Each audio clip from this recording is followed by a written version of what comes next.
Hello and good evening, ladies and gentlemen. Welcome to Have the Race Gone for the final round of the TSR GT300 Championships. I'm, of course, DirtenDK, and it'll be my pleasure to take you through proceedings here tonight. We are, it is actually for the third time, I guess, in a week's time, or even less, that we are here at the brand new, to GT Sport, brand new track, Autopolis. And of course, with the GT300 cars running nowadays, basically GT3s. Here, championship leader and winner, Joe of the Fire, who's already secured his lead over a very, very, very strong and consistent season indeed. And let's see if he can crown it off with a late win here at Autopolis. Evening to everyone who's joined us already. Evening to Apple, evening to Stick, Ethan and Nils as well. It's a pleasure to see you lads along. It's Tuesday, and what are we gonna do for next week? There's no content coming out. I'm of course here with my trusted coffee, but today without the smooth boy Trouse, at least here in studio, which also makes me sad after an IGTL weekend. And can I just say, evening to Jonathan, by the way, nice to see you, mate. But can I just say that we had an amazing night here on the channel last Saturday, at least in terms of numbers. And of course that was almost overwhelming. Hello, Stella. The Have the Race dog has joined me here in the couch. That is the booth, the commentary booth. So, getting back to the race we are due to see here tonight. The field is strong as ever. We've been watching Joe of the Fire. Fastest lap setter so far was, speaking of the IGTL stint race participant, ERT Stevie, with a 1:43.4, that's impressive stuff early on. We have, of course, Halbstark in the CRN, the Clean Racing Network Lambo. He's put in a good show since he joined midway through the season, or early on, but didn't catch the first couple of races. But he's been going very strong since then. And as I mentioned, he's put on a strong showing all the way through. We've had Sam Digby. He's here again in the boat that is the Mustang Group 3 car.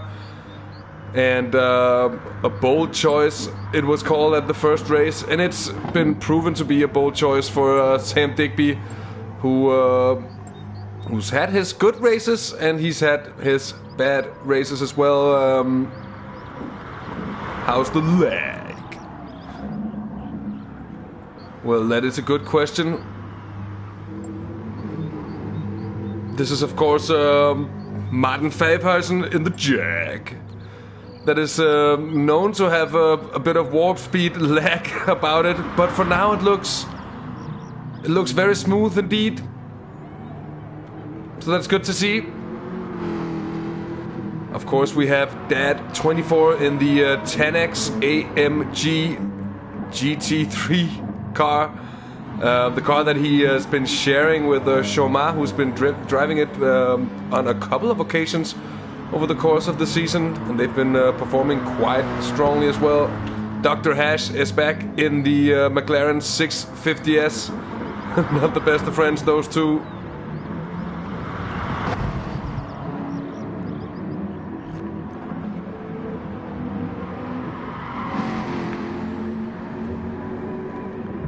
And of course we have Nukeshot Motorsports boss and organizer of the Nukeshot Endurance Series of Apple, who just quickly chose to run away as the camera was all of a sudden found focusing on him.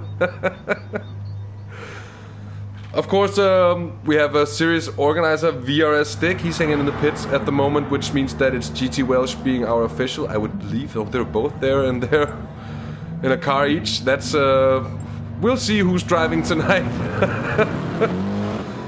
And then of course Apple, as I mentioned before. Then it's White Flight in the Sugar Rush Performance Porsche 911.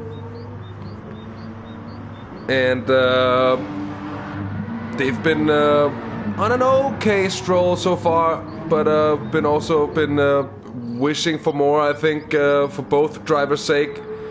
And they've been hit by penalties and, well, bad luck in general, I guess, over the course of this season. Jimmy in the Car Guy GTI was actually running strongly last week and was really looking for a good result for him, but it wasn't to become the end, really. But good showings and good signs. And we are just about 7 minutes from the start of the qualifying session, with the drivers running practice still at the moment. Evening to the padded one cell and the little brown lump will be cheered upon.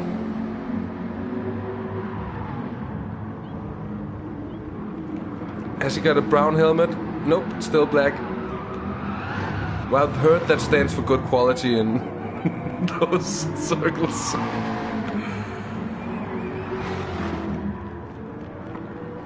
So anyway, ERT Stevie, going back to him, he's been absolutely dominant, but also one of the late joiners to the series, and that's pretty much taken his chances away from him in the overall standings, at least with the level that Joe of the Fire has been running on. In terms of consistency, he's been very, very strong indeed. Shout out to Jack Wilkinson on the cam of Apple's motor. He's probably got a picture of it, or of Jack himself. Though I heard he's an elusive gentleman who's hard to catch on photos. Joe of the Fire getting very sideways in his Corvette, finding the limits. An evening to everyone who's just joining us. You're just on time, because it's still practice, and it will be for the next 5 minutes time or so.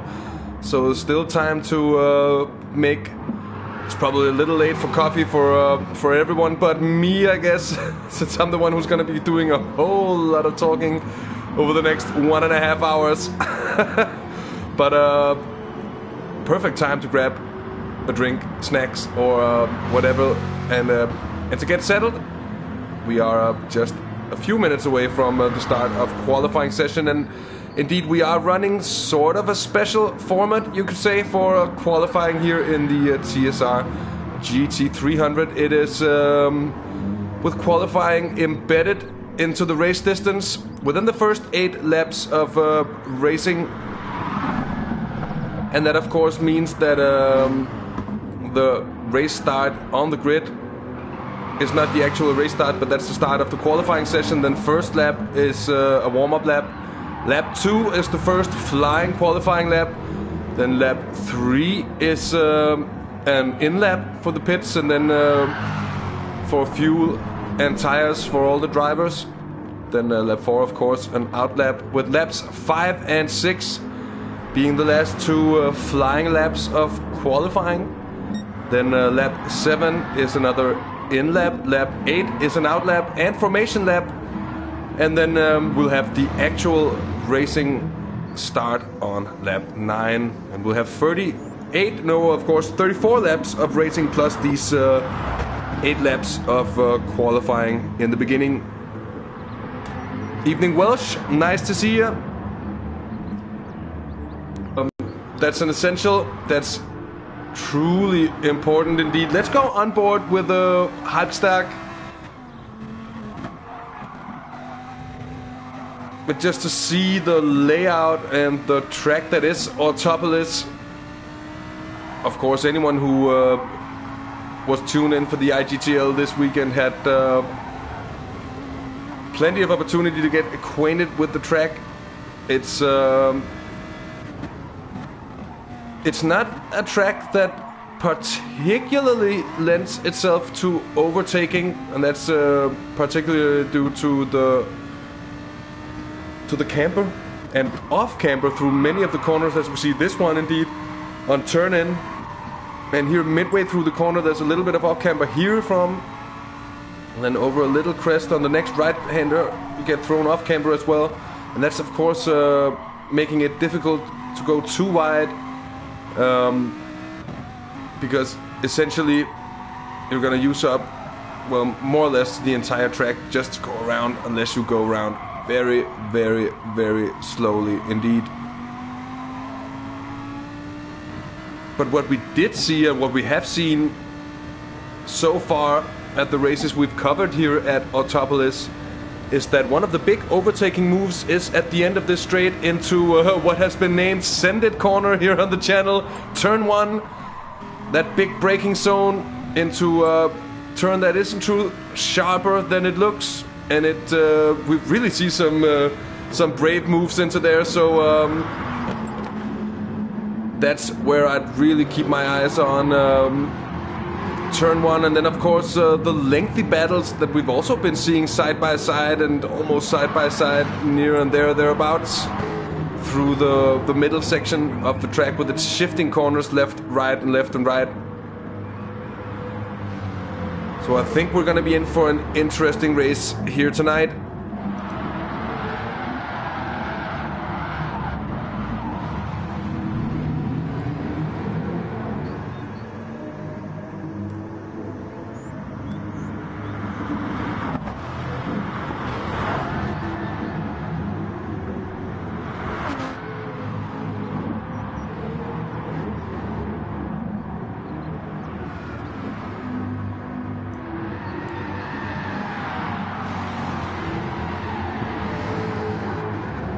So everybody seems really keen to be showing off in traditional Japanese drifting fashion here in practice. And I do really expect things to change once we get the race on the way. Even Jimmy also getting a little sideways on his way through the final sector.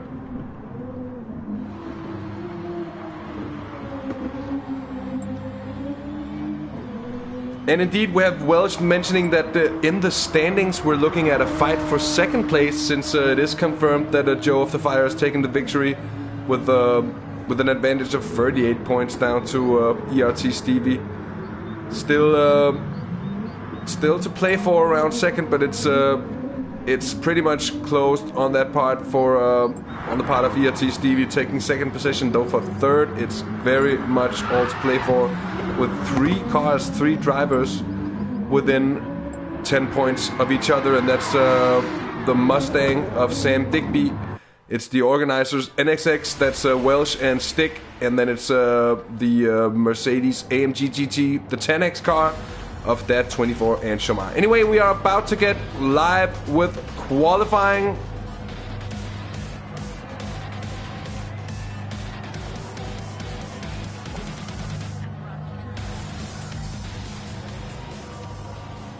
Oh, you meant in the race?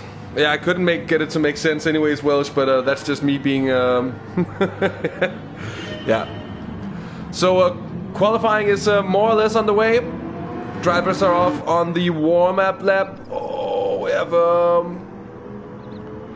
cars going left, right, and center at the moment. Hope nobody got any damage through there. Evening to Alex, and best of luck to you for the race. So, Alien Stevie, will anybody be able to contest the, well, both qualifying and race pace of ERT Stevie?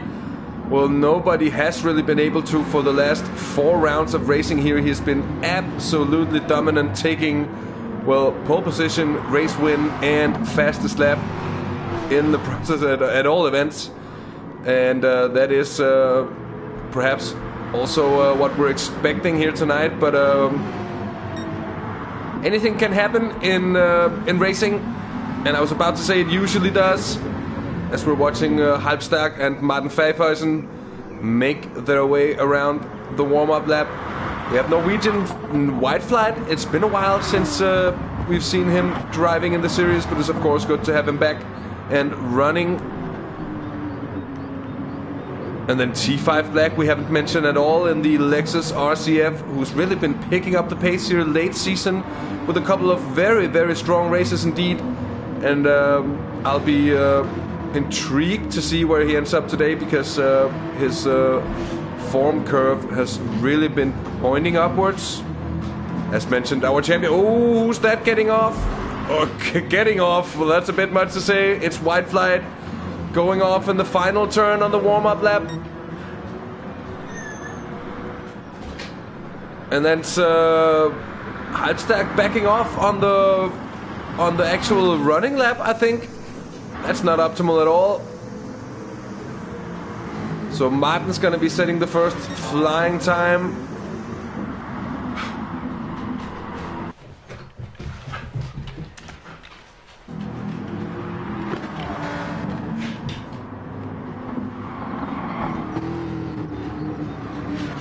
Through this very, very tight right-hander all the way around 180 degrees, but it's not a clean hairpin, so very difficult portion of the track in general. And then the left-hand hairpin up here also really difficult, since you crest a little hill as you exit the corner, and that in turn makes keeping the car in its place all the more difficult. As you try to get on the power, have to do it smoothly there. Otherwise, it's gonna be 360 or even worse, I guess, in that position, going wide, because in turn, there's too much space out to that outside wall indeed. And then the final sector with its off-camber turns that we also described before, well, it is a technical one indeed. I'd expect cars like the Porsche 911 to do strongly here, even in spite of that very long start-finish straight. So 1:44.2 for Martin. Halbstag not able to contest. Same goes for T5, but Joe of the Fire now with a provisional pole time, I think. No, it's not. It is. I just saw some purple colors as he crossed the line. We'll of course have a look at the times here. AJ, who's standing in for Storm Pacer here on the final race. And we've had Stevie take provisional pole with a 1:43.2. Apple, that's in the 45s. Let's see Digby in the Mustang. Following tradition, he's last to cross the line. He's last of the runners. He's not gonna be able to threaten the time set by ERT Stevie. And in turn, what we've seen Stevie do in these qualifying runs is that he's put in a banker more or less on the first lap that was good enough to take pole, and then he's saved the tires. But with the new tire update, or with the last update that affected tire wear, seems that tires aren't really getting worn at the same rate as they did before. It's easier on tire wear indeed.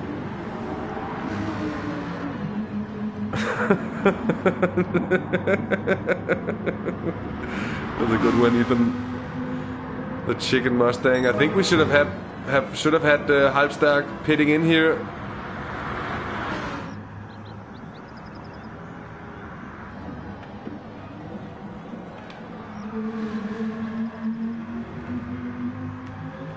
So that might upset the race. So VRS Dick, of course, driving the organizer's car. He is he's going to be fighting it out for that third place in the championship. And they're very close indeed, him and Sam Digby. And then Dad 24 indeed. Digby.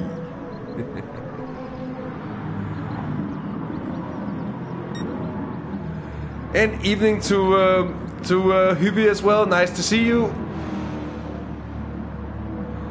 And the deja vu is indeed real. It's strong with this one today.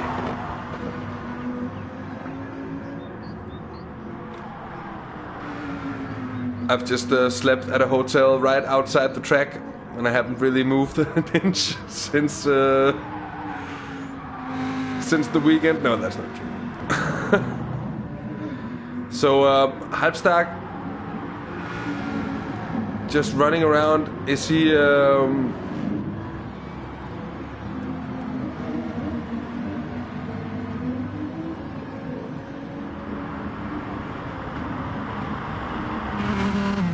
he pits in here. Oh, and he actually manages to hit the pit wall.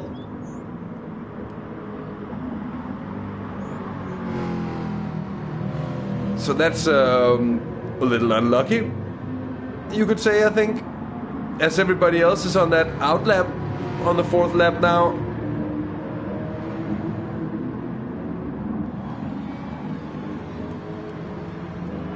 Oh, Martin Pfeiffersen, that's a very, very bad time to lose all that speed and to get dirty tires and all that.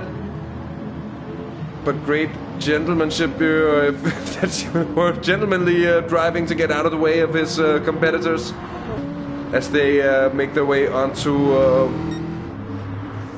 the final 2 qualifying laps.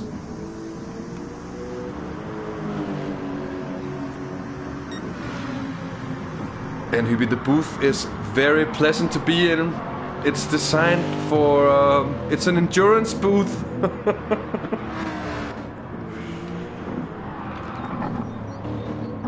Designed for those long stretches. So T5 this time, first driver to get round. He's on his flying lap. Let's go on board with the Swedish survivor.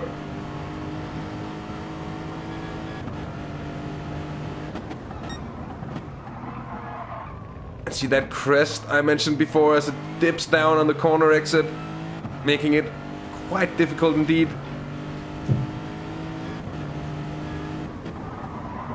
And the fast right-hander, oh, T5 just missing the apex.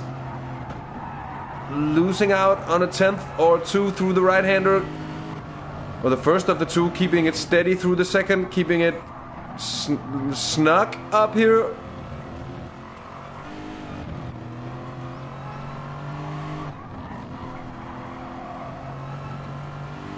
And then for the final 2 corners, it's very long right-hander indeed.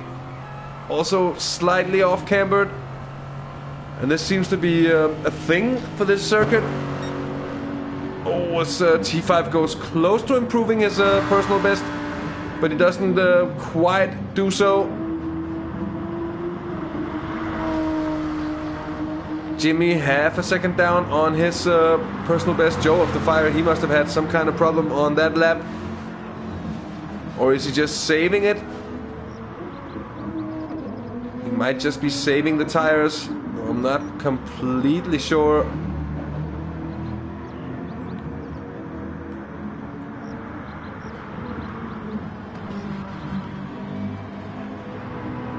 And here is Dr. Hash. And he's also way off his pace on this lap. Off Apple, way off his pace indeed on this lap. Martin Pfeiffersen.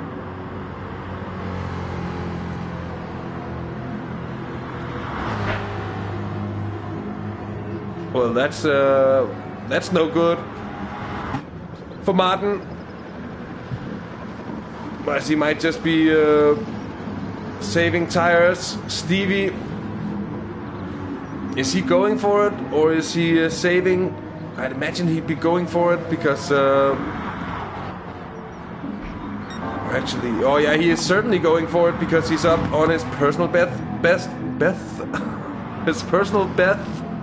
Yeah, he keeps a bet. He keeps her at home. It's just a bet. No, personal best. I apologize for my my mispronunciations turning into very bad attempts at making jokes here on the channel indeed. It's VRS Stick occupying the Digby spot of being last car running in qualifying. We've got T5 and Halbstag on those final in laps. Same goes for Joe of the Fire and Jimmy. Oh, white flag goes very close to improving. An improvement, 0.2 by Dad24.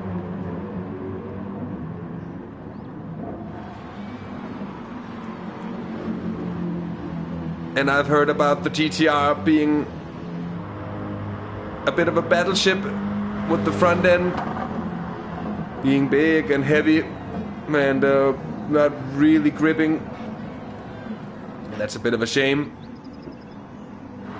Apple coming across the line, same for Digby, just about missing his time. Dr. Hash not improving. Let's see VRS Stick, Fivehuizen and Stevie indeed. VRS Stick, he's not going to be improving at all. Same goes for Martin. And neither is ERT Stevie. So we're going to be hopping onto the live timing board just to get a better picture of the lap times. Let's see if anybody but Stevie could break into the 43s. We see Halbstag. Halbstag did it with just about with a 43.997 and edging out Joe of the Fire from the front row indeed. As mentioned before, that pole time completely untouchable from ERT Stevie with a 1:43.2. And then it's very close after Joe of the Fire with the 1:44.2. And actually it's Martin in third, then Joe of the Fire fourth, and then it's VRS Stick, then it's Sam Digby, Dr. Hash, Dad 24 DH in front of T5 Black. And gets a little confusing to have to keep the bigger picture. Evening to Round Robins, nice to see you, mate. I hope you're doing well. And that goes to all of you watching, of course. Hope you're enjoying your Tuesday evenings. Or at least if you're watching from Europe, that is, and it is indeed evening. Because you mightn't be. So at this point we are, of course, waiting the last little bit of waiting to be done, because when the drivers get called on track, it'll be in the grid order formation, and the next lap around will be the warm-up lap, which means we're getting closer and closer to race start. VRS Stick, as you see, opting to start on the hard compound of tires. There's of course a rule that, or a couple of rules we should get into here. So there's 2 compounds of tires that are allowed to use, and actually both compounds has to be used within a race. That means there is a mandatory pit stop. And for the top 10 qualifiers, they are not allowed to change their tires here at this pit stop right now. Only fuel when they get called out, which will of course be the amount of fuel that they'll start the race on. And that in turn makes for a little bit of extra excitement with the tactics. And also why we've been seeing some of the drivers just save their tires, save their mediums through qualifying. Here it is time. We have Stevie being called out, and we see his car is now being fueled. And then, as mentioned before, it is Halbstag second, then Martin Fivehuizen in the Jag. Today, so far at least, without any lag, he's third. Fourth, it is champion, newly crowned champion of this series, Joe of the Fire. The professor, the witty professor, the king of consistency indeed. He's been on the podium for every single race throughout the season, and that pays off, especially if you can pick off those couple of race wins along the way as well. It's VRS Stick in 5th position. It's Sam Digby in the Mustang in 6th indeed.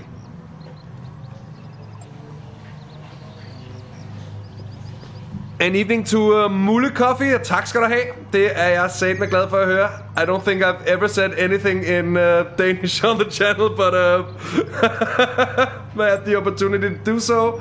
And there it is. Evening to Ares as well. And nice to have you gentlemen along. As we see, the cars are lining up in grid order on the way down towards turn 1. Everybody but Halfstack, who seems to have overcooked it, and he's now literally inside of the front bumper of ERS Stevie, and there's some serious Patrick Swayzeing going on. All they need is a clay vase in the making, and some sensual emotional music in the background.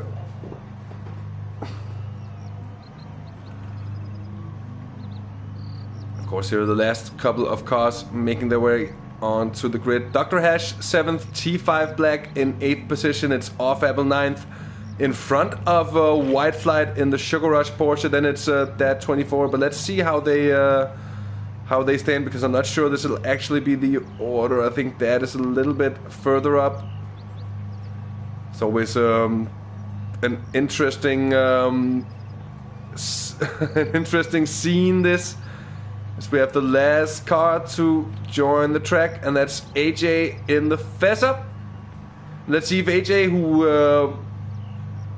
ran in the last season of the Multi GT Championship, also of course organized by TSR, and standing in for Storm Pacer in the Ferrari 458. Let's see how he gets along with things today.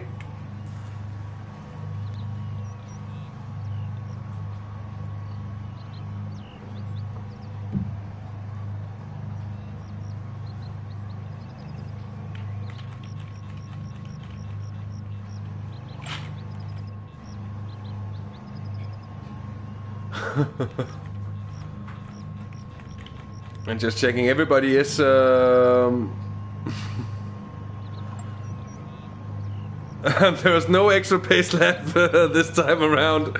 We had quite our should we say quite a bit of fun last week. By the way, nice to see some rooting in chat. Of course, go root if you have your favorite driver that you wish to cheer along for the race. As we're getting close to the start now.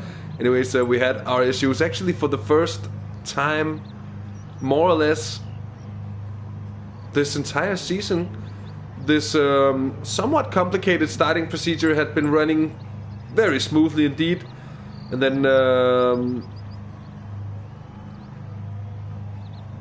indeed, just as we were coming towards the last races of the season, we've been hitting trouble. This isn't though trouble in any way like the trouble we hit last time out, where we were with a restart and all sorts of stuff. So nothing better than seeing Ethan making some masterful use of Google Translate to have a little chat about stuff in Danish. It's fantastic. And Mule, you should totally go for the G29. It is the wheel of champions. It's the wheel I have myself as well. And it's a great bang for the buck, you could say. Apple cheering for himself. That's a good attitude to have to things. Anyway, we are getting close, and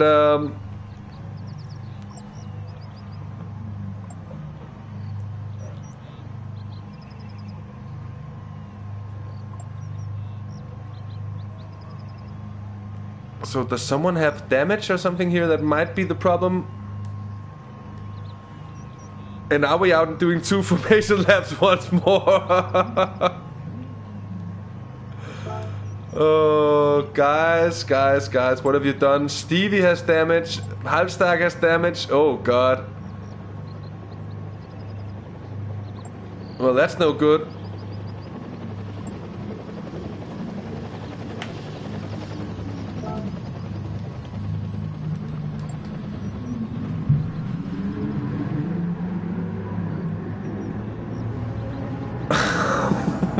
Stevie, cold tires for ERT Stevie as he gets along.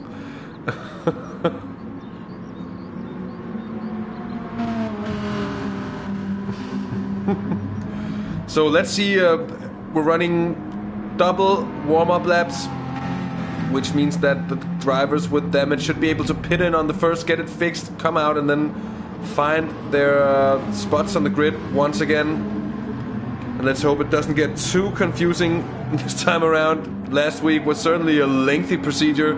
This time it seems to have gone over. Last week we had the horrible issue with, for some reason, T5 not being able to enter the pits. And the race direction has ordered that Halbstag and Stevie can go ahead and leave the bunch to enter the pits and repair the damage.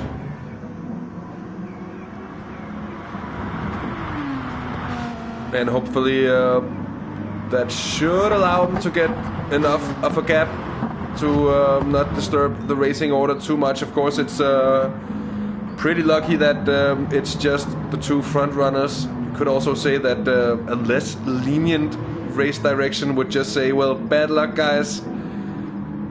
You're starting from the pits, but that wouldn't be in its place here. Leave that stuff for those dead serious guys who get out the play seats and go out the streets and have some real fisticuffs with each other after an accident. Not that I know of anybody who's actually done that. Anyway, we have two aforementioned drivers in the pits. Of course, wouldn't really expect them to take fuel. That'd be strange since they've just done so. But tires, of course, not allowed, and just the small repairs, and they are out for formation lap number 2. And good evening to everyone who has just joined us. We're live for the final round of the TSR GT300 Championship from Autopolis. ERT Stevie has taken pole position, and after a little bit of a start procedure debacle, we are now underway, or more or less, because this is the final of 2 warm-up laps. Oh, Halbstag. Mindful now, don't cock it up again. And I understand that, Welsh. Hey! Trousers joined us. Hey! We're watching the Alomile that is Stevie.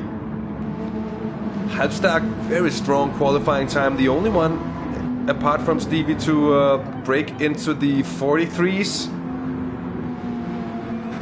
Brilliant stuff from the German. And actually, Stevie called this before the race. He said, watch Halbstag in the mid-engine Lambo. You'd expect him to be strong around here, so knowledgeable call from ERT Stevie.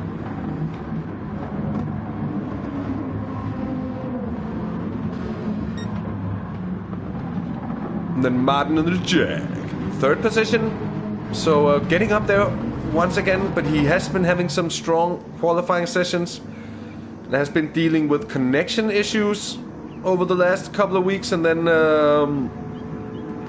also just some races where his race pace seemed to falter as the tires began to wear. Joe of the Fire down in 4th. I am not sure he'll be completely satisfied with that, but it might just be a case that he's said, okay, I've already won this championship. Let's ease off a little and just have some fun racing. I think we'll see him making moves. They're out of 4th position. Then the organizers, NSX in 5th. And as I mentioned before, Digby in the Mustang 6th. It's Dr. Hash 7th. It's the Mercedes of Dad 24 and 8th. It's T5 Flag in 9th position. It's Scandinavian Duel. They're 9th and 10th with White Flight right behind. Then it's Jimmy off Apple and AJ. And as they cross the line, I think they're very, it's green. Off we go. for the final round of the TSR GT300 Championships. ERC Stevie's leading them down to turn 1 with I think there's a big amount of contact. Oh, with VRS Stick being swept up the inside of Martin Fairperson's car, and that's just pure candy for Joe of the Fire, who's going to take second position already here on the first lap. Oh, but he outbrakes himself though, and it's going to wait a bit. Stick got smashed into there, I think. Oh, Martin, I think the lag. The lag is real. Though this time around he might actually have gotten smashed. ERT Stevie comfortably leading Joe of the Fire, Halbstärk, and T5 Black up into 4th. And mind you that he started in 9th position. That's absolutely insane. What a start from the Swedish survivor.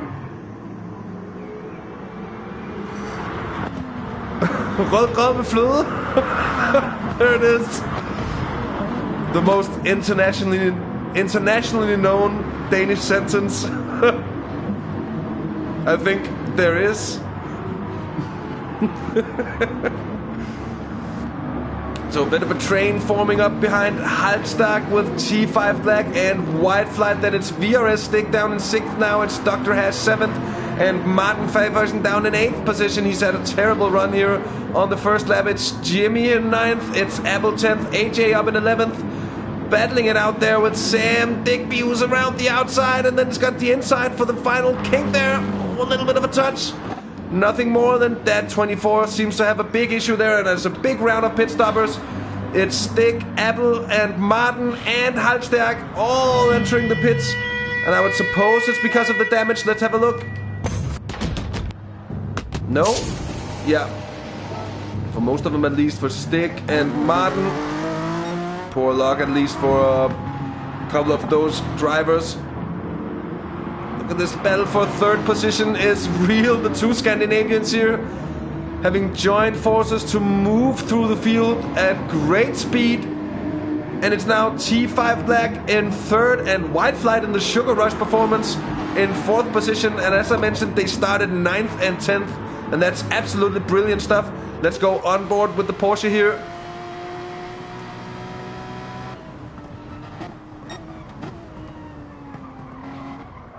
And important to note that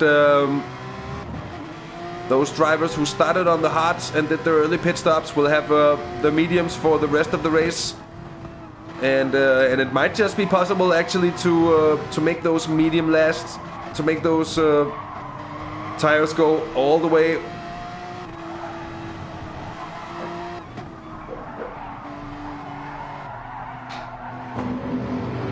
I say let's just have another look at the start, because certainly was a huge amount of action there. We didn't see what happened coming into this situation with these 3 cars, but it certainly created a lot of argy-barging. I think it truly looked like Stick got some kind of punt there, as it's now White Flight looking up the inside of T5 Black. On their way into Sendit corner, they're going to go absolutely too wide there. It's going to be some brilliant defending if T5 can hold on, but I think it's game over for the Swedish survivor here as it's down towards turn 2.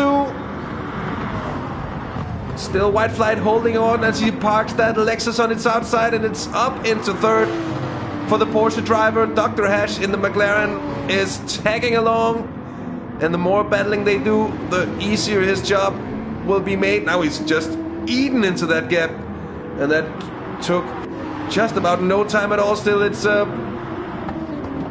Digby here doing battle with Jimmy. Digby in 6th position. He's flown up through the field as well. That 24 in 8th. It's Halbstärk running 9th, Stick in 10th. It's right behind him, it's Martin in 11th, then Apple down in 12th, and AJ in 13th position at the moment.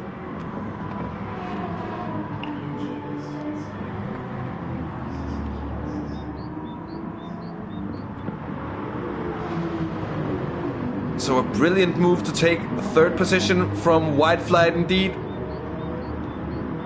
And now T5 Black will be hoping that he can keep the pace of the Porsche, because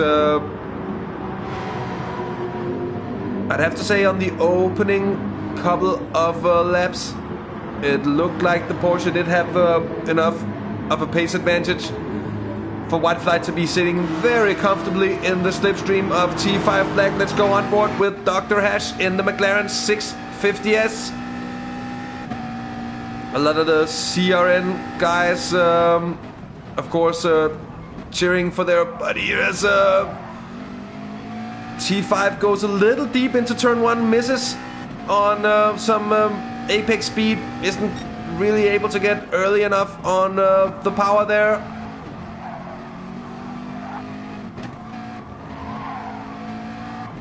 Good job from Dr. Hash, running 5th at the moment in a car that he is, as he said himself, that he isn't really been able to, or he hasn't really been able to befriend. Oh, let's see, that 24. That's called by our race steward that he should have had an off. But it might have been before this. Certainly think it was. It's been joined by Halbstag in the Lambo. Poor luck for Halbstag, who did look like he was going to be one of the challengers. And look now at the front runner, ERT Stevie, with a lead of 4.4 seconds. And just expanding it.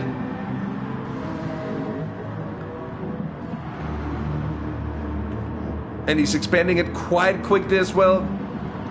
Joe of the Fire in a position that he's been getting accustomed to, because he's not been able to keep up with Stevie here over the last couple of races, but in turn nobody else has really been able to keep up with him as well, so he's been sitting quite comfortably in second, and that's exactly what he's doing right now. Making the best of a tricky situation there through the opening couple of corners. So as mentioned here, Whitefly, having made the break for it on T5, just around a second in front of the Swede behind. And Dr. Hash, status quo for him. I haven't gotten close, but nothing more than that, but Jimmy, who also struggles with the GTR, I'd say, at least from what I've heard from himself, is that it's got terrible understeer problems here. He's just trying to tag along onto the back of Digby indeed, and it might just be padded cell. I wouldn't be surprised to find Dr. Hash on the podium at the end of affairs here. Certainly a driver with great consistency about him.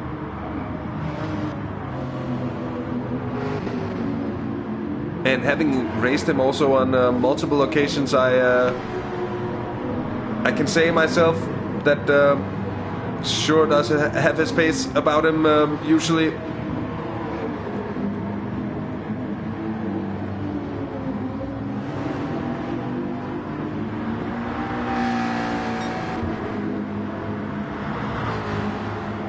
And Evening Bandito, no, not that late of a start.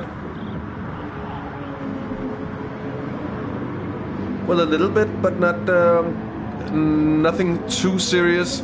Got a little delay early in proceedings here. Evening to Darren as well, as race direction is calling out that VRS Stick is driving around with damage. Oh, and he's far back. Oh, that's no way to enter the pits. The second time around, that's a bad race for VRS Stick. Poor luck for the organizers, and it's second time in the pits. Fuel on this time. He's gonna go for a long stint, I think. And I wouldn't be surprised to see him actually being able to finish the race, but he's quite a bit of weight down. So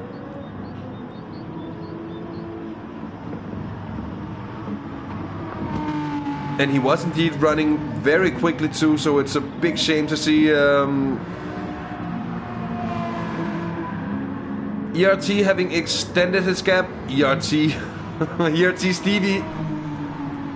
It's now 6.5 seconds down to Joe of the Fire. Joe of the Fire, more or less status quo with 5.5 seconds. Down to these two. White Flight still trying to break away from T5 Black. And did a pretty good job. But I think he's gonna suffer on the straights. Well, not even. He's actually extended it all the way down. And then Dr. Hash just in the vicinity of 2 seconds behind T5 Black, with Sam Digby now catching up to Dr. Hash from behind in the Mustang.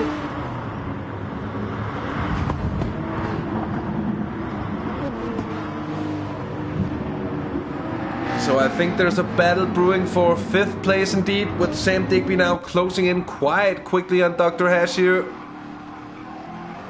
And this one will be an interesting one to follow, I think, because it's two dynamically very different cars from one another. Oh, just manages to keep that one on the curb. It can go horribly wrong if you go too far wide and get too much of the outside of the tires onto the grass there. You're going to be sliding into the wall, and that's pretty much going to be it. And as I said, it was looking like a battle brewing. Dr. Hash picked up the pace, pulled out half a second on Sam Digby. But it'll be interesting to see how the back markers with their early problems stand once we've had all the cars in for their pit stops. But in turn, what we've also seen is that many of the drivers opt for running quite high fuel loads at the beginning of the race in order to minimize pit stop time during the race, and it's usually shown to be the fastest alternative indeed. Now it's T5 Black actually getting into the slipstream of White Flight.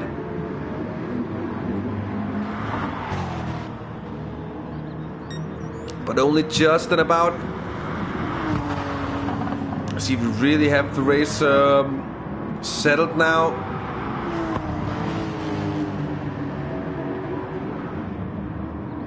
As we're nearing the first 10 laps completed of the 34 reps, 34, I won't even, of the 34 laps that we've got in store here. Watching the battle for 3rd place at the moment between the Sugar Rush Performance Porsche 911 RSR of White Flight and the Lexus RCF, the JMS Lexus RCF of T5 Black, the Swedish survivor. And a battle between two Scandinavians, a battle between two faces, very familiar faces indeed to our regular viewers. Drivers who've been featured in a multitude of series that we've indeed been featuring here on the channel.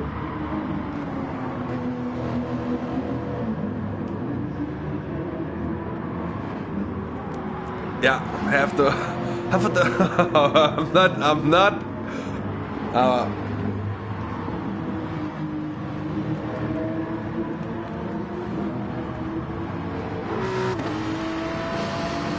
not even gonna there on but yeah, you get the picture. Oh, and in behind now it's Dr. Hash trying to return the favor to Sam Digby, who's already gotten in front. And that's a bad place to be behind the Mustang. Got such a grunt down those the straight bits. It's fast when there aren't corners, and it usually suffers when there are. It's Dr. Hash way within that zone of dead air. But I wouldn't expect it to be as bad in the Group 3 cars here as it was when we were watching the IGTL race in the Group 2 cars, where drivers were really reporting that the dirty air behind the other cars were making it close to impossible to overtake. So on board with Dr. Hash.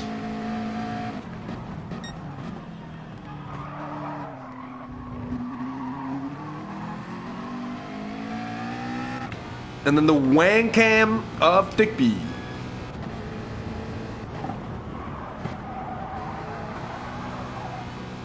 Of course, the wang cam, a popular feature on Half the Race Gone.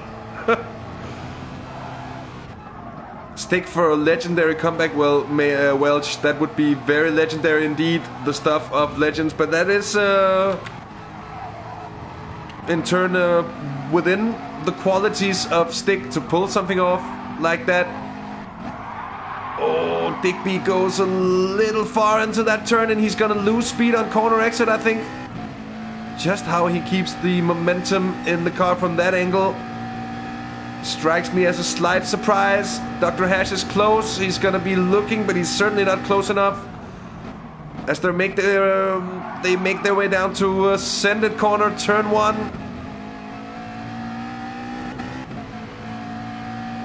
Tries his best to gain the exit upon Digby here, but it isn't really possible. It looks like Dr. Hash is also dealing with quite a bit of understeer. The front end doesn't really seem to be gripping all that terribly much, but yet still also having to battle with a little bit of oversteer on the slow corner exits. So it's set to be a difficult beast to tame, the 650S GT3 car that Dr. Hash is driving.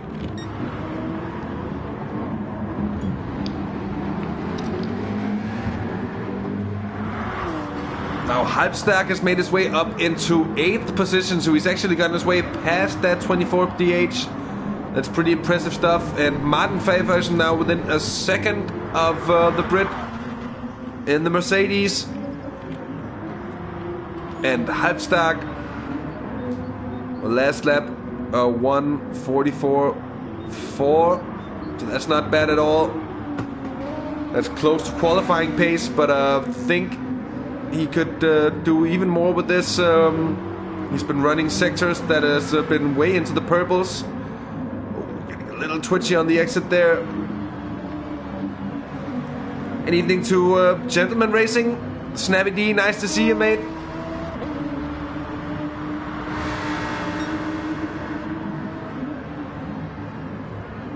So Halbstag really looking strong at the moment, and he's now approaching Jimmy. And then behind it's Martin Faversen making a move on the outside of that 24. And that 24 has left no chance with the straight line grunt of the Jag combined with that slipstream. He tried to go defensive on the inside, but there was just no stopping the Jag.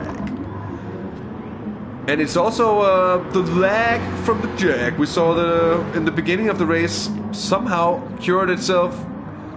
And fingers crossed that it won't return. And Martin was also running strongly at Interlagos when the lag struck. And indeed, I can only agree, gentlemen, with Autopolis being a great track.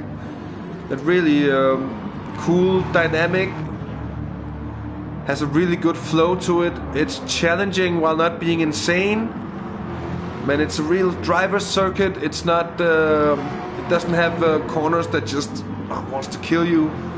But it, as I said, it is still a challenging circuit. Now here, Joe of the Fire has lost quite a bit of time. He's now 14 seconds down on ERT Stevie and only 3 seconds in front of the Porsche 911 RSR of White Flight in 3rd, and then it's G5 Black still 4th, getting quite close indeed. So the heat is on, and the battle is indeed live for 3rd position still. And Joe of the Fire can't make many more mistakes if these two aren't to catch up to him. White Flight also on a very good pace at the moment, running purple 1st sector here.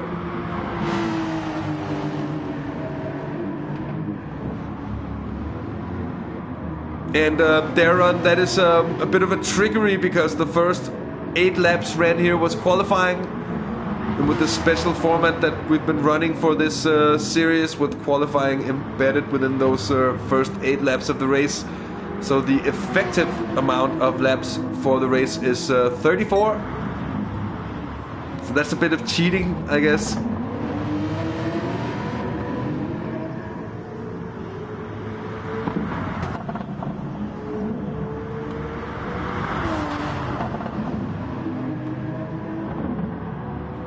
T5 and White Flight still locked in this close battle. I think T5 doing a good job of not really throwing White Flight off too much. White Flight still able to keep his pace about him. They're still catching up to Joe of the Fire. I have to wonder if Joe of the Fire has some sort of damage to his car. He does not. That's all the more surprising then. Bandito asking if Offable is still last. He is not last. VRS Stick and AJ battling it out for 12th at the moment. We have Apple in 11th. Then it's Dad 24 in 10th. Sam Digby down in 9th position. And Martin 5 person in 8th. So did those two pit in? Martin did not, but Digby of course did. Martin had an early pit stop because of some damage after that lap 1 incident. That is true. So Digby now with that pit stop over with, he's in 9th position. T5 might just be trying to take the 911 on strategy. Dr. Hash now with a bit of clear space, and look at that, Halbstag in the Lambo from his early pit stop is in 6th position, but he's quickly catching Dr. Hash in the McLaren. And could very well be that Dr. Hash will be shark's food for Halbstag, who now will smell blood in that CRN Lambo. He's been running very strongly in deep. He is in deep, but indeed he's been running strongly.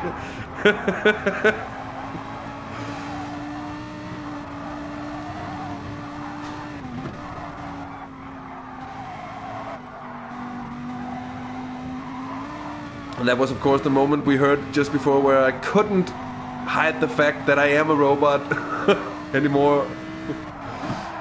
I glitched, damn it. Someone come and fix me.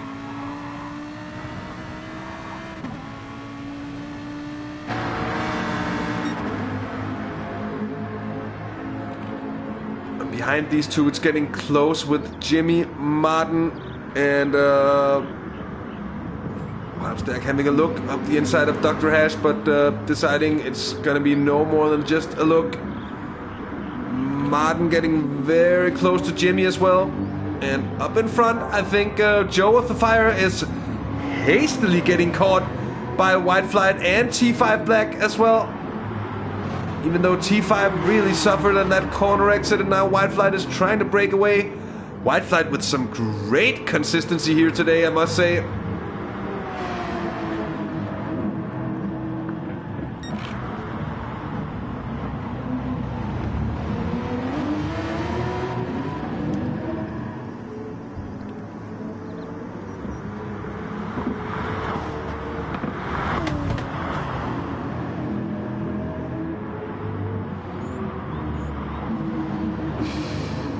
Shut for every time. I'll try to say indeed less.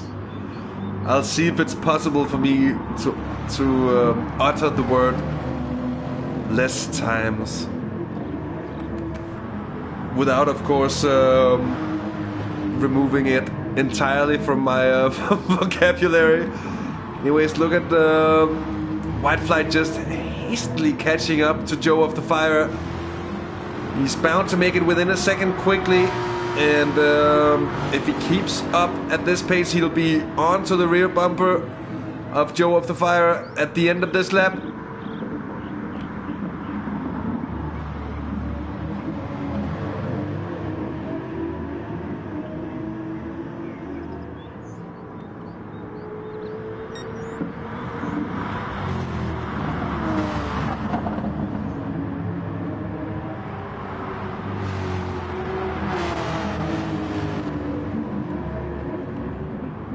So interesting to see whether we checked for damage before, but we didn't check for fuel on Joe of the Fire, and he's I don't think he misfueled. Just some kind of well, it's not a problem, you could say, but he does have something that's impacting him, and his pace isn't where we would expect it to be, really, even though we also have to give credit to both White Flight and T5 Black for absolutely just hammering along in behind. Ding! No ding yet. We should have, I have some different words that I say a lot, and we should have different sounds for the different words. And instead of ding, we should have like animal, moo, or meh, or something like that. It would be it would be hilarious.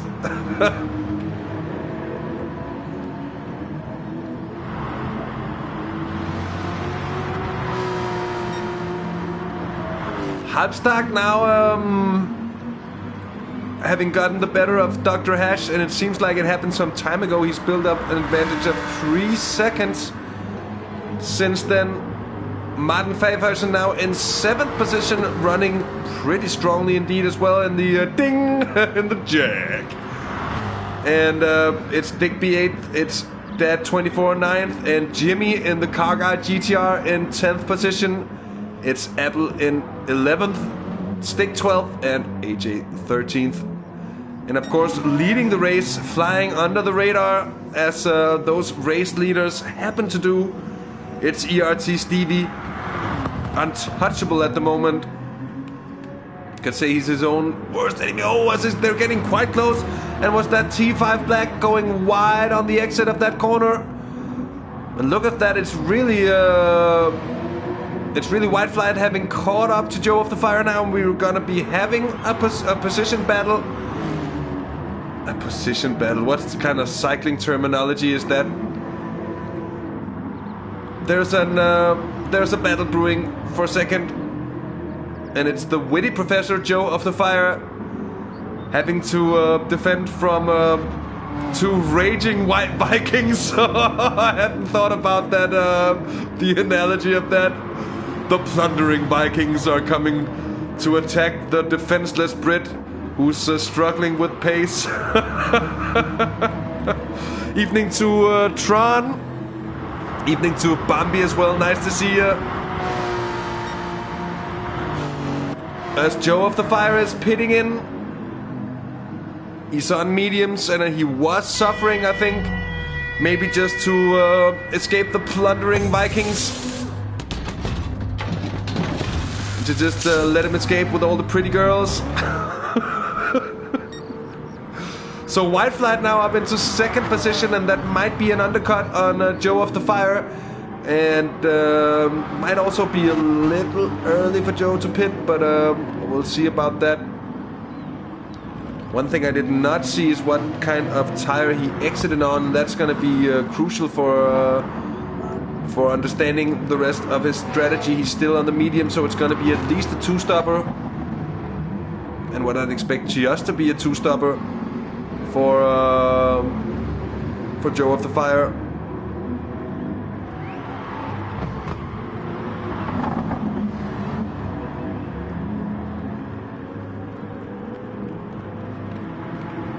So Joe of the Fire 6th now, with Martin Pfeifferson for very close company in the jack. Dr. Hash doing a strong job at the moment in 5th. And then in 4th, it's Halbstark in the Lambo. So Halbstark with a brilliant comeback after that early mishap. Of course, early pit stop also means a huge undercut. Even though we might just have to see Halbstark in the pits for a second time around. And that would, of course, put him a little down the order. Let's see how things play out.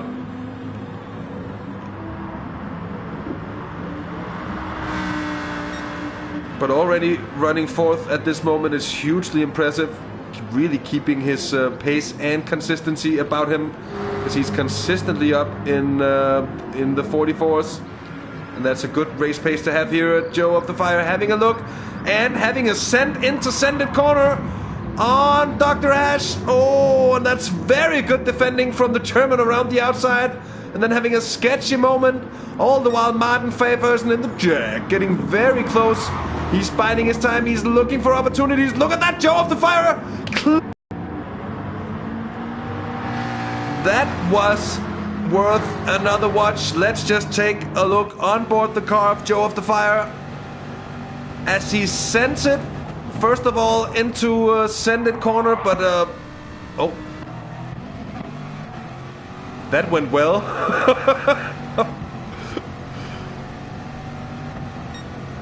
But it's this one I really wanted to catch, because look at that, just going around the outside of Dr. Ash through that corner. That's absolutely brilliant to see.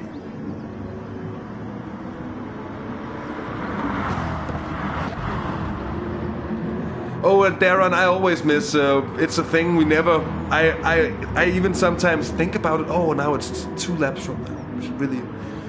And then all sorts of things happen, and then half the race is gone, and it has gone, and then we're past the mark, and it feels like it's too late to say. And then yeah, I know all about it. So we should have some kind of timer or some kind of.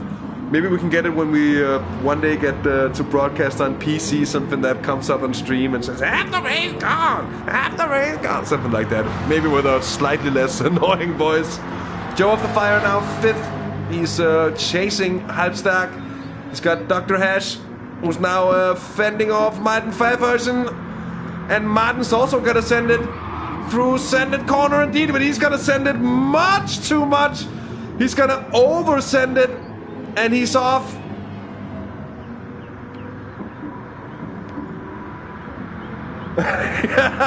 Look at that! Or, oh my word! I cannot believe it! I could keep on doing these. Oh, Ethan, yeah. I can picture that already. Anyway, still the battle between White Flight and T5 Black. Well, it just won't stop. Those two are like a pair of Siamese twins, more or less having been locked together since they started 9th and 10th on the grid. Hugely impressive stuff. Running 2nd and 3rd at the moment.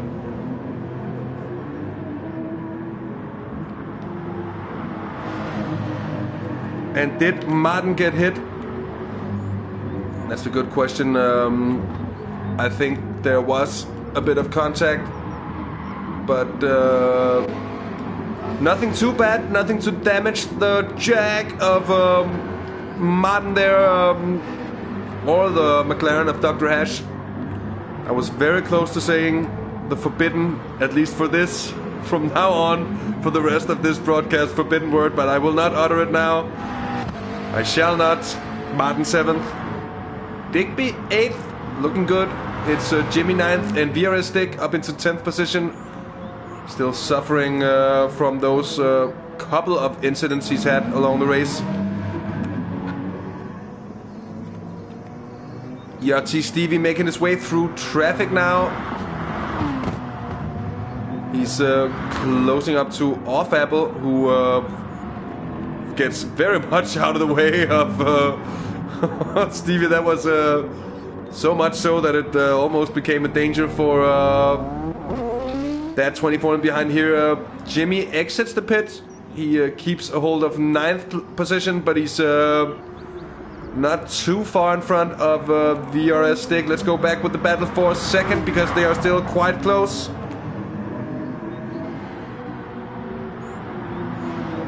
And evening to everyone who's joined us here mid-race. If you haven't been here on the channel before, well then welcome to Have the Race Gone, of course, and welcome to the final round of the GT300 Championships held by the TSR SimRacing team. It's been a bang of a series. It's been hell a lot of fun to broadcast. It's been some really good racing, and we're watching the battle for 2nd position at the moment.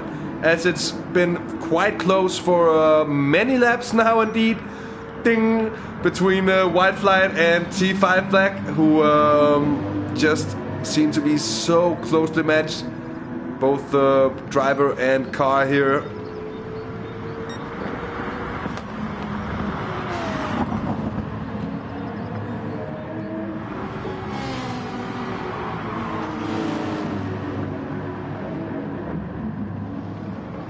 Oh, look, they get very close here as AJ gets lapped and does a good job of giving plenty of space for the two duelists here. I think White Flight might just have missed the corner apex there because T5 Black is very, very close all of a sudden. And indeed, he might just send it up the inside of the left-hand hairpin here, but no, well defended from White Flight. No counter on that one because I thought it was well placed enough. But don't get me wrong, when you don't have English as your maternal language necessarily, you easily get to just, you know, saying things that you wouldn't necessarily say that often, and especially when doing a broadcast like this, we're trying to be natural about it. Martin, 6th position, running strongly with Dr. Hash for company. He did get the better of the German after his little mishap before. And evening to GT Alex. It's nice to see you. Welcome. And yeah, the IGTL broadcast gave me a good bit of experience about the Autopolis track. Certainly seen a lap or two with cars going around this piece of tarmac in Japan by now.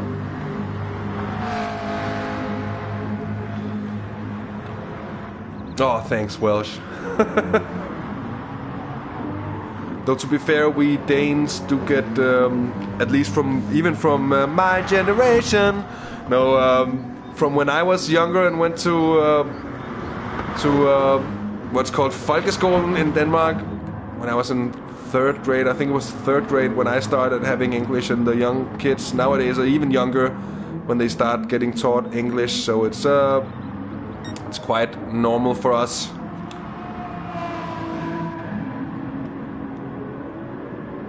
Oh, okay, Alex. Yeah. That's a good angle to put on it as well. Oh, those two still getting close. As I was just about to talk about Stevie for a while, then I realized that I couldn't pick these two apart on the minimap. And that of course means we have to follow the battle for a while more. T5 Black showing that he's a character made out of patience here. Not once has he tried some overambitious, crazy move out of pure frustration of not really being able to do anything else but look at the baboon butt of that Porsche 911. Of course, it's a nice livery. Wake, I'm sorry, but it does have a little bit of the same color as a baboon's ass, I guess. It's Digby now pitting in. Oh, what's that? That's hopefully not damaged. No, it's just a regular pit stop. And that regular pit stop, we should probably say for Sam. Damn, Digby.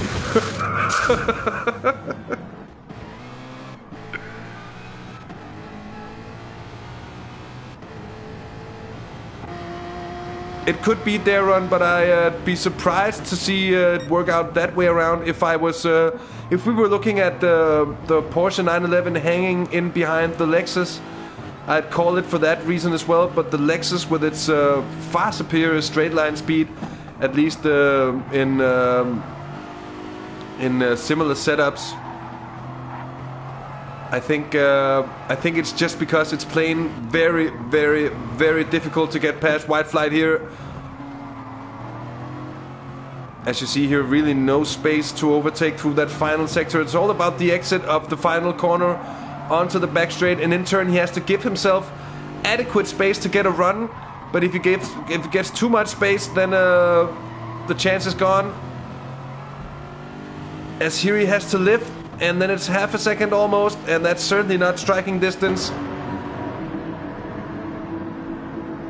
Fuel saving and passing from the pits might be a very viable option, and the most viable option.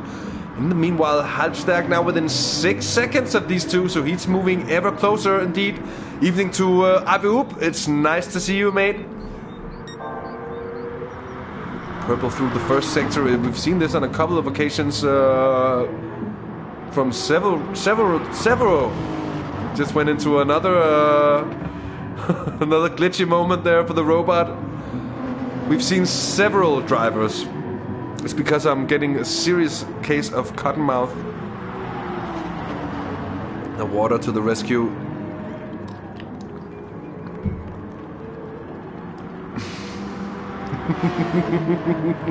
Indeed. This time it might be, oh, he's gonna be on the outside. Oh, as I just said a few things about the patience of T5 Black before he nearly overcooks it. And through that turn alone, Halbstag cuts out a second. Of course, he also loses a second to White Flight in front. But I think those two should really be watching their mirrors.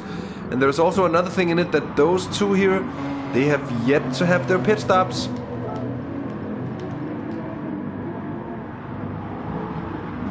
They have indeed yet to have their pit stops, and that means that Halbstag should be the one with the advantage here.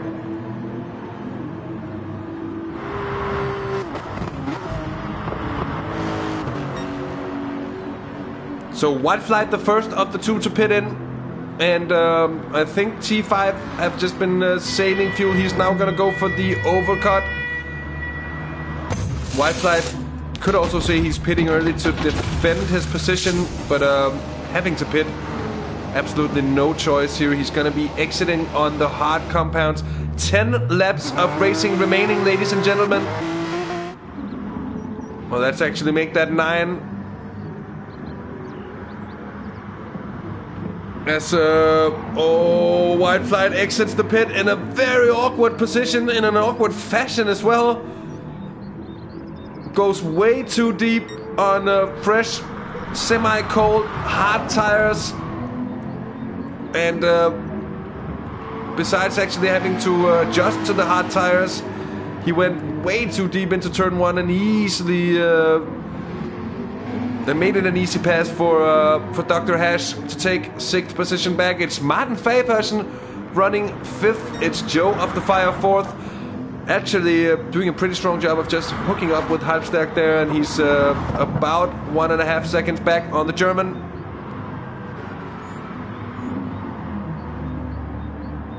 So in front of those, it is T5 Black. Of course, it's going to be Halbstag running 2nd once again, once the pit round is over with. And I'd be really interested to see where T5 Black comes out, when he comes out. And I think it's more a question about fuel than it's a question about tires. I think the tires has to pace those mediums to be able to keep on running. And he in turn keeps on running. That's a 46 dead. So it's not optimal for T5, and it's not disastrous. It all comes down to the pace of White Flight, and of course they'll be around Dr. Hash as well. And they'll probably be behind Martin and Joe of the Fire, Halbstag as well. And in the meanwhile, it's Stevie, now we've got the time to mention it, absolutely dominating the field yet again. So strong here, as we have Jimmy in the background getting very slidey on the exit of that left-hand hairpin. Let's just see if we can catch what happened for the car guy GTR.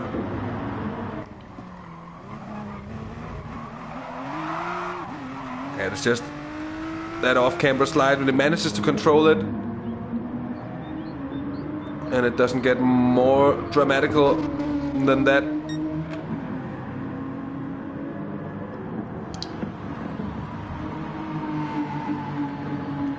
But Stevie's still leading. T5, well, we're waiting to see when he's going to be pitting in. It has to be somewhat soon Oh, and Joe of the Fire having done a brilliant job to close the gap up to Halbstack in front. And it's interesting to notice that Joe of the Fire is running a two-stop strategy. Halbstack, who is... well, Halbstack already had a pit stop. Oh god, that controller when I'm trying to look at details, I'm just not gonna do that. I'm not sure. I think Halbstack started on the mediums as well, so Halbstack would have been for a second pit stop as well. If Martin is gonna be one-stopping this, then it's actually possibly gonna be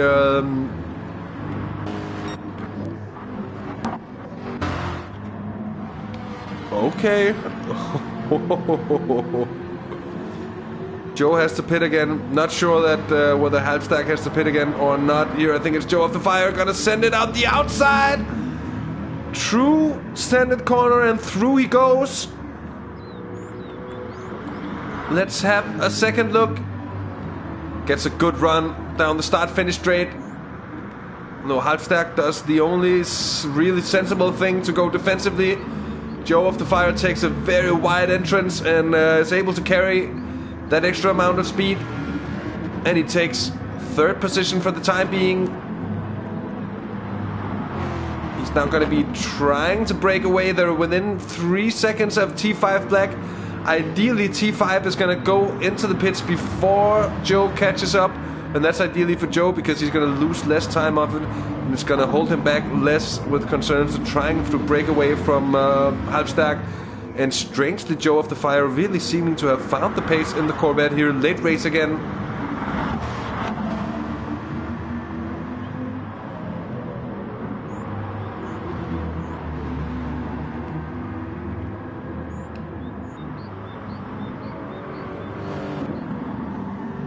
So further back, it's also closing in now between... no, that's actually Martin. He's on an island, but he's going to be lapping AJ in the Ferrari 458.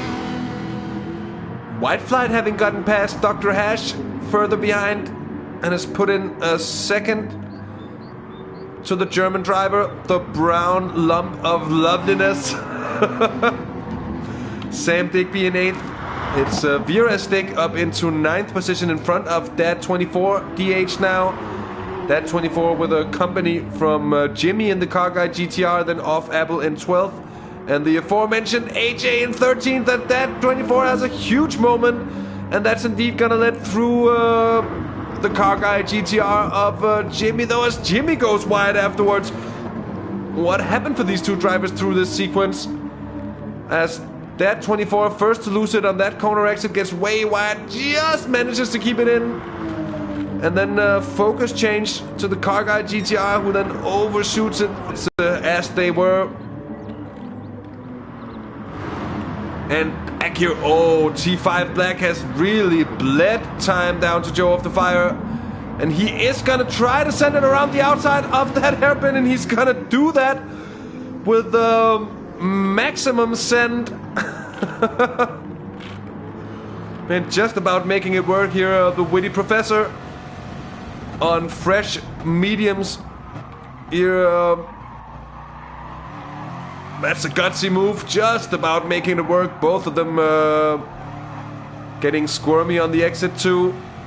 T5 Black now in between him and Halbstack. Oh, Joe of the Fire getting very understeery in through there. And he's 44 seconds down on ERT Stevie. He still has to pit yet again. Let's see when T5 pits in. That's not gonna be yet. So, and indeed, Alex, absolutely nuts move around the outside there from Joe of the Fire. Very, very, very strong display. Of course, Joe on relatively fresh mediums, and T5 having raced on his tires for the entire race, plus qualifying. So you would expect there to be some kind of pace difference. Now Dr. Hash is in for his second pit stop. He's gonna be exiting on the hards. So sorry to all the CRN boys out there, but it's not gonna be Dr. Hash on the podium. So for your sake, is going to be looking towards Halbstag for that podium finish, and I think that's going to be a very plausible thing indeed. He's right on the tail of T5 Black, but it might actually just be so, and that's actually what I mentioned a little bit earlier as well, that if both Joe of the Fire, T5, and Halbstag has to pit in again, well, what about Martin? Is he running on the hards, or is he also on a two-stop strategy? And is any one of the drivers in that area they're not on on anything but a two-stop, I'd say. Stevie, of course, on a clear one-stopper, and he's winning on it.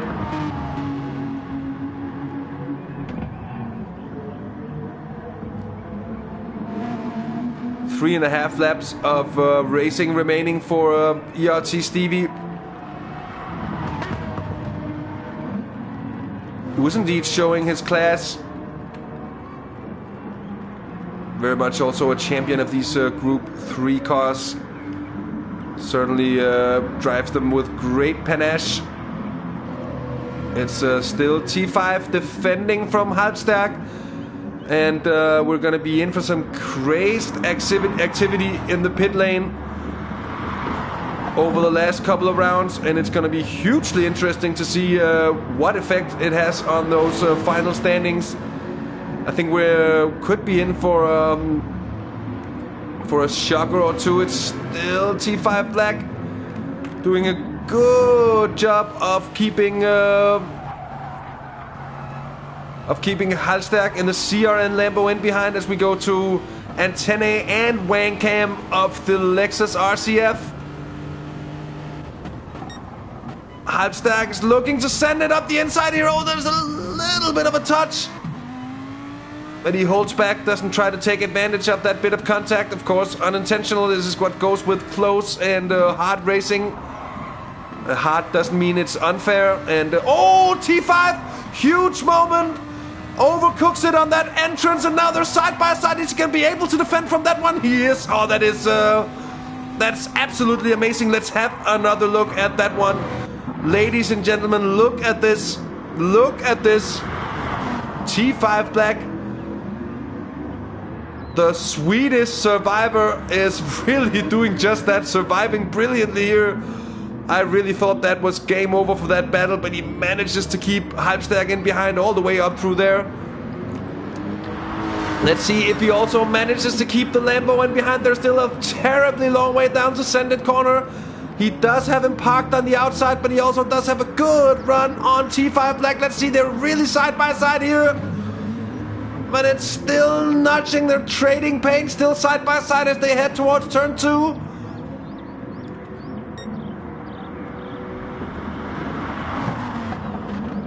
Still side by side and still trading pace. I think it's Halbstag going past.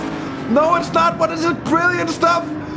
This is absolutely amazing stuff, ladies and gentlemen. They've been side by side for half a lap, and they're still going at it. And it's T5 Black holding on to third position. Amazing stuff indeed.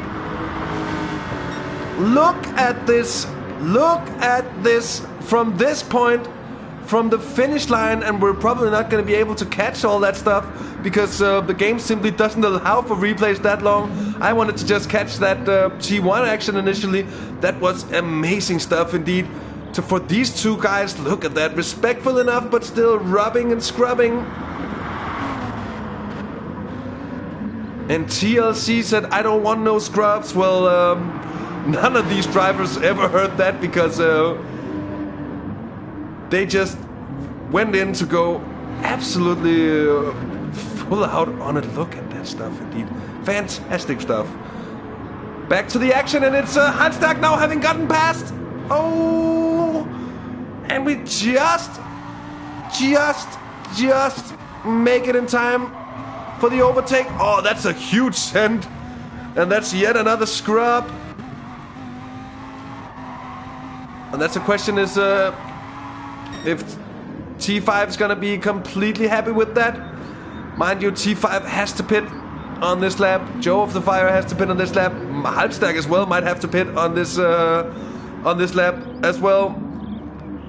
Fantastic racing we've been in for. What a treat here late race between Halbstag and T5 Black, as T5 is struggling to keep up with the pace of the Lambo here. And evening to Philo. No, this is not on stock setups. This is with of course BOP, but open setups. I see you got your answers quickly there. Here is Stevie in for his stop, and that's gonna be coming on to the last lap. So brilliant stuff, making the most of the mediums in every possible way. And now just a single lap on the inferior hard compound. Let's see if that 24 is going to be allowed to unlap himself. I think he is. And Stevie knows that he can just take it completely easy. And he does go for the undercut anyways. Joe of the Fire, he's going to be pitting in. Here he comes.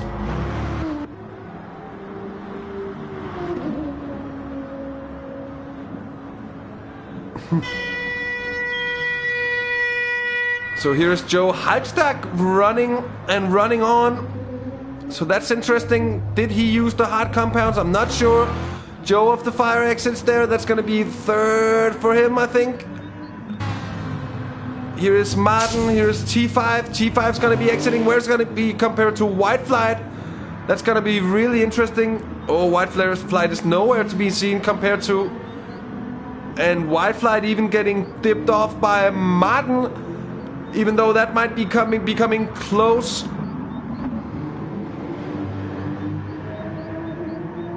Oh, that actually might be becoming a very close fight here.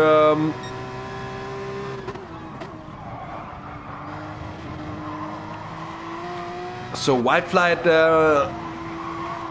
really losing out on that pit round there. Seemingly those that had the fuel to do less refueling while in pits simply just, of course, spend less time in pits, and that I think is mostly what got him there. ERT Stevie has taken the checkered flag. Yet another win for the Aries Esports team driver, and a brilliant, yet another flawless race, I was tempted to say.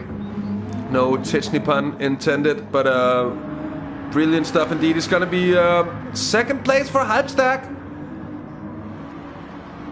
And that means he must have started on the hards. Or he's had 2 pit stops, or he's gonna get a penalty if it's the case that he doesn't use the hard compounds.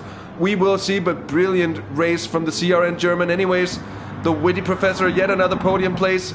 He takes third here at Autopolis. Alien Stevie winning indeed. T5, the Swedish survivor, home for 4th position. Starting 9th on the grid. Martin home for 5th.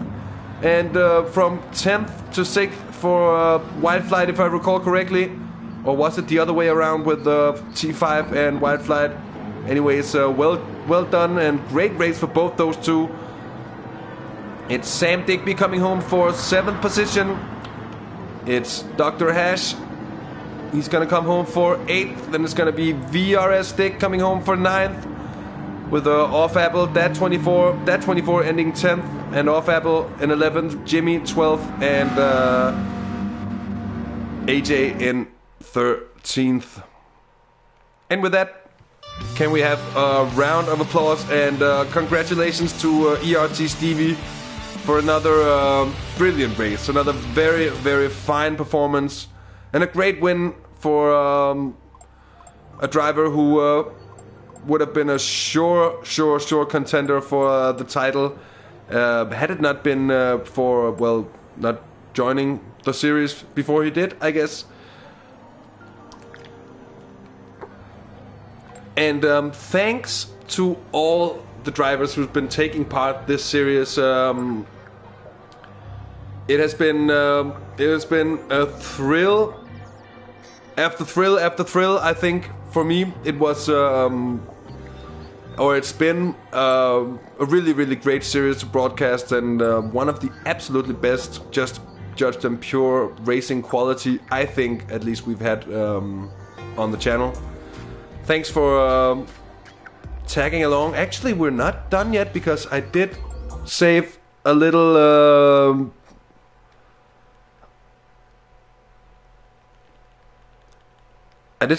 treat for last.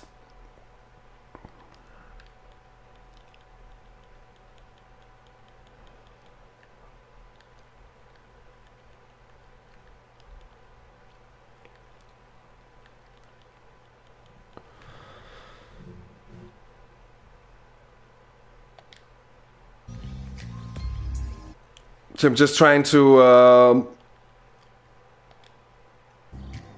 find Stevie's account on my friend list so I can invite him to a to a party, indeed, because we're gonna do an interview here, a post-race interview with ERT Stevie himself, and it's just gonna be a short while. I'm gonna get this invitation sent out, and hopefully we'll be joined by ERT Stevie in not too long indeed.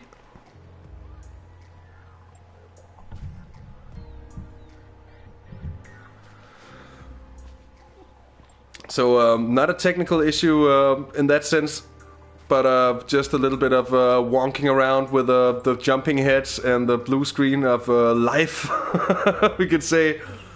But while waiting for Stevie and seeing if he remembers that we were going to do this interview, but it has been absolutely amazing racing. And as I said before, thanks to all the drivers for tuning in. And what I can see now is that I have Stevie alongside me here in the party. Stevie, great race, and what a great... Hey Dirten, thanks very much.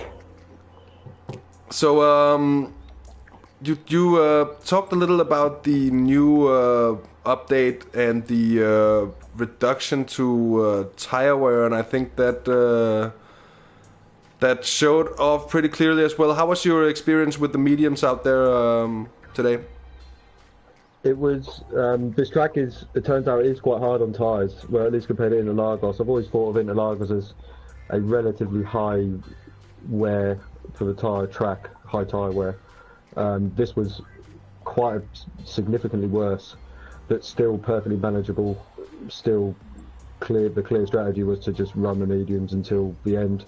I think from the practice I'd done, which was just a couple of laps on the hards, even right at the end of the race, I was still at least going 1 second a lap quicker on the mediums than I would have been had I switched to the hard, say 1 or 2 laps earlier. So there was, you know, you just need to extend that stint out, and that's changed since the last update. So it's a shame in a way. You know, for me, it's removed some of the strategy options, which is one of the things that looked really good from doing this series. For the first 2 races, the strategy was wide open. You know, the first 2 races, it wasn't a clear choice for strategy, and it's a shame really that the update came in when it did, and maybe not towards the end of the season, but you can only work with the factors that the game give you at the end of the day. So, well, that's true. And having just raced here this weekend in the IGTL, was there any experiences that you could take along from those? I mean, from racing at such a level on this track just prior to this? Yeah, for sure. You know, you have to step it up and racing against some guys, and I was quite disappointed with my result. Didn't think I found my pace, but as soon as I got in this car on this track, obviously the practice I'd done for that event just clicked. And you know, I love driving this car with the tune I've got. It's really enjoyable, and I didn't really feel the same way about the NSX, to be honest, for the IGTL race. So I actually enjoyed tonight's race, whereas with the IGTL race, I was pretty glad when it finished. This race I could have carried on driving for another hour or 2, to be honest. Well, that's nice to hear. Yeah, neither you or Belen had the best of luck there on Saturday, but I mean, to be fair, those Group 2 cars and on with no setup tweaks or anything are it's a handful, and for that amount of time and on that level, and I can only imagine. I'm glad it wasn't me. Yeah. It was the fear of making a mistake, to be honest. I didn't dare push for fear of making a mistake, and I was nowhere near my practice pace, and maybe it was a combination of nerves or maybe not wanting to let the team down. I'm not racing for myself like I am maybe tonight or in other league events or whatever. That was a clear team event, and yeah, I was maybe more nervous of that than perhaps I should have been. But you learn from these things, so take it forward to the next team event race I do, be it IGTL or something else. And speaking about the team and such, what is the background? How did you come about to I mean, because the Aries community we've known about for some time, and the fact that you've been a team with all the drivers with the ERT accounts already like for quite some time before the actual esports team got started. But why did you decide to, or did you know why Rory decided to make a bounce into actual, like, let's make an esports team to be competitive at esports events and stuff like that? I think it's more about it just grew from the community. So obviously Rory's established a fantastic community, which if no one's on there, anyone's welcome to join. Really good bunch of guys on there, really helpful, good laugh, and. It went from that really. So obviously, like you said before, a lot of the guys were happy and wanting to represent the community on the game, kind of like maybe as a thank you for providing that platform from which to to interact and talk and help each other. A lot of people give each other advice, and the esports team has just been maybe like a natural progression of that. So there's a close-knit group of us who have all met off this. From this community, and Bellin, Alegna, myself, Rob Brown, Wizard Brownie, or Thunderstorm. We decided to form this team and see what we can do. So it's going to be exciting for the future to see what we can try and achieve. But it's nice that the foundations have come from friendship, basically. So yeah, it'll be great to see what we can do with it. Well, that's great to hear, because you actually led yourself into one of the questions I was going to ask. No, but I'm not going to ask it anyways. But just about like because from the sense I had was also just that it's been like the atmosphere and the team and everything is seems like you're having a lot of fun, and it's really like friendly and relaxed, and I think it was really great to see, and I think it shines through in the idea and where the team comes from. So that's nice to see.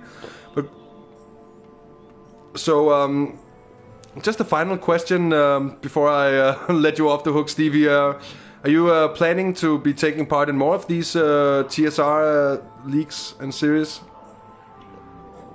I'll have to see, to be honest. I'm thinking, obviously in the past I've done the NES, which I really enjoyed. I've done a few other leagues that maybe you guys won't be aware of, but again, these are leagues that have come from the area's Discord, where community members have created leagues. There's a Porsche Cup one make race that was brilliant. One of the guys created another tuning league, which again was really good fun. But from a league side, I find it quite hard to commit to every week, same time slot. I have quite often things come up with work. Weekends ain't so bad, but midweek I've been quite fortunate with the series. I haven't had to miss any events, so maybe not the leagues. I may, take part every now and again, maybe kind of as one-offs. But I find it hard to commit at the moment.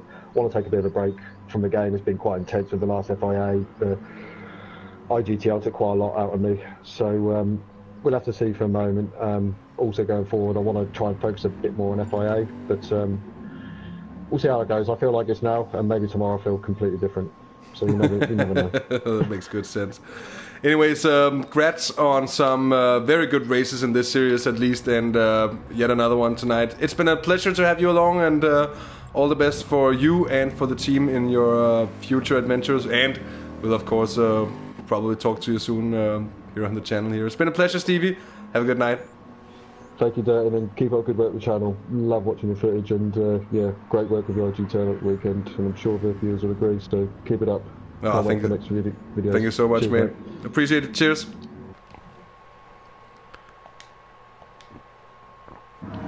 So, ladies and gentlemen, some words and thoughts from ERT Stevie on the latest IGTL events, on the Aries esports team, and on his own future plans for participation in the TSR series, which is, well, if he participates, we'll be happy. If not, everybody else might have a chance to win it. Anyways, we're gonna be ending this fest here with the pictures of Martin Fabersen in this wonderful truck. Thank you so much, everybody, for tuning in. Of course, if you like what we do here on Half the Race Gone, press that like button. If you haven't subscribed already and find us worthy of a subscription, also more than welcome to do that, to stay in tune and in touch with what we do here on the channel. It has been my utmost of pleasures to have you along for this broadcast here tonight. It's been great fun. We've been seeing some great racing yet again. And of course you can also hop into our Discord, where we will be getting into some details about the next leaks that we will be airing on the channel. Shortly there will be a short break from lead racing, about a week or so, but we will be back shortly here on the channel with a lot more GT stuff, race coverage. Of course we will be back tomorrow for the onboard view from Tralls' car in the AOR GT3 League and Project Cars 2. We'll be back Thursday for Dirten Rally with good old me and lots of sweat building up. And then of course we will be back as well. Oh yeah, Alex, you need to join the Discord. Post all the Floorlegs things. And on Sunday, of course, the NES Season 4.5 race. The 1 hour of the Croissant, the Saint Croix Group 3 race. It is, of course, it's gonna be a lot of fun. So do tune in to those things. I sincerely hope to see you all soon here on the channel again. And thanks for watching along here for a final time here for the TSR GT300 series. With that said, I'm DirtenDK. It's been a pleasure, and until next time, take care, have fun, and bye bye.